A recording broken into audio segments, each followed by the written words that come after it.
Changing স্পিচে direct থেকে indirect করতে হলে শপথ করলে সুয়ারিং বাই লিখতে হয়।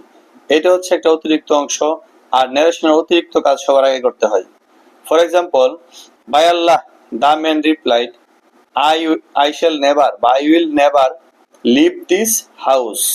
তাহলে যেহেতু শপথ করছে by Allah, the man replied, শুরুতে হবে swearing by Allah, swearing by Allah, the man replied that. এখানে সেড টু নাই রিপ্লাইড আছে ইনভার্টেড কমার ভিতরে, বাইরে ইনভার্টেড কমার বাইরে সেড টু ছাড়া অন্য কোনো কিছুর পরিবর্তন হয় না। ন্যারেশনে শুধু ইনভার্টেড কমার বাইরে সেড টু থাকলেই পরিবর্তন হয়, তাছাড়া যা থাকে তাই লিখতে হয়। তাহলে দ্য ম্যান রিপ্লাইড আছে, এখানে রিপ্লাইড লিখতে হবে ইনভার্টেড কমার পরিবর্তে দ্যাট। ইনভার্টেড কমার পরিবর্তে আমরা মূল ভার্ব দিয়ে শুরু হলে আমরা টু লিখবো, অক্সিলারি ভার্ব হলে ইফ লিখবো, ডব্লিউ ছিল ডব্লিউএস, বাকি সকল ক্ষেত্রে দ্যাট। যেহেতু সাবজেক্ট আছে আমরা দ্যাট লিখবো। এখন আই বলছে দ্য ম্যান, এই জন্য হি। হ্যাঁ, শ্যাল বা উইল থাকলে হির সাথে হবে উড। নেভার লিভ ভার্বের মূল রূপই থাকবে।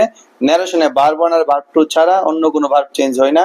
ভার্ব ওয়ান থাকলে ভার্ব টু হয়, ভার্ব টু থাকলে হ্যাড প্লাস ভার্ব থ্রি হয়। তাহলে লিভই হবে, আর দিস হবে দ্যাট, লিভ দ্যাট হাউস। আমরা আরেকটা এক্সাম্পল দেখি। John said by God I was very tired. তাহলে বাই গড, জন বলছে শপথ করছে গডের, তাহলে swearing by God, John told that, যেহেতু এখানে কথা বলছে সে, আই ওয়াজ ভেরি টায়ার্ড, এখানে কিছু বলার কারণে আমরা সেটের পরিবর্তে আমরা টোল্ড লিখলাম এখানে। তাহলে সুয়ারিং বাই গড সবার আগে লিখতে হবে, তারপরে জন টোল্ড ইনভার্টেড কমার পরিবর্তে দ্যাট, তারপরে আই বলছে জন, তাহলে হি ওয়াজ হচ্ছে ভার্ব টু থাকাতে হেড প্লাস ভার্ব থ্রি, তাহলে হেড বিন। ন্যারেশনে সাবজেক্টের পরে থাকে ফাইনাইট ভার্ব, আর ফাইনাইট ভার্বটাই শুধু ন্যারেশন চেঞ্জ হয়, অন্য কোনো ভার্ব চেঞ্জ হয় না।